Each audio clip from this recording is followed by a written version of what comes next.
Ayan po, update tayo sa ating upo. Mayumi F1. 70 days old.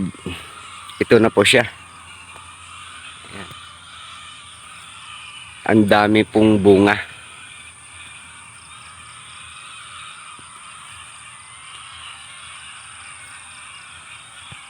Ang kuha sa amin ngayon ng buyer ay 20 pesos per kilo.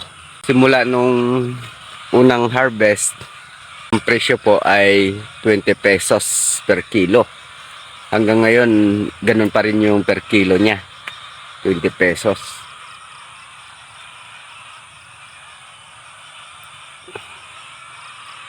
Sa ampalaya po ay nalugi tayo. Dito naman sa upo ay kumita naman tayo. Nakabawi po tayo sa ating lugi sa ampalaya. Dito natin nabawi. So, araw-araw tayong nag-harvest dito. Kaya ang bilis lumaki ng bunga ng upo.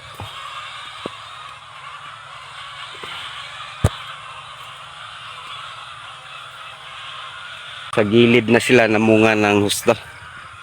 Yan, mag-harvest tayo ngayon kasi marami nang malalaki. Kumita na kami dito ng nasa 9,000 pesos na. Ang puhunan namin dito sobrang liit lang, nasa 1,500 na. Kasi 93 na puno lang ito. Tapos tuloy-tuloy pa yung pamumunga niya. Yan, ang dami talaga ngayon.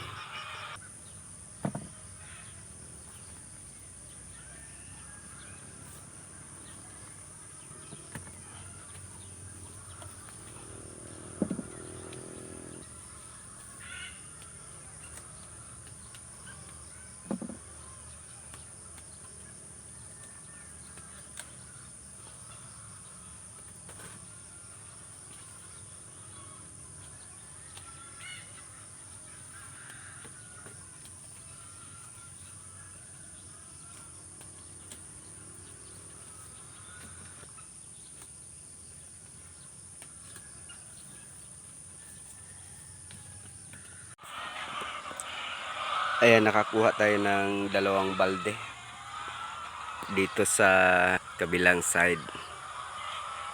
Ayan. So doon naman tayo sa kabila at saka sa gitna. Ito yung na-harvest natin lahat. Ayan.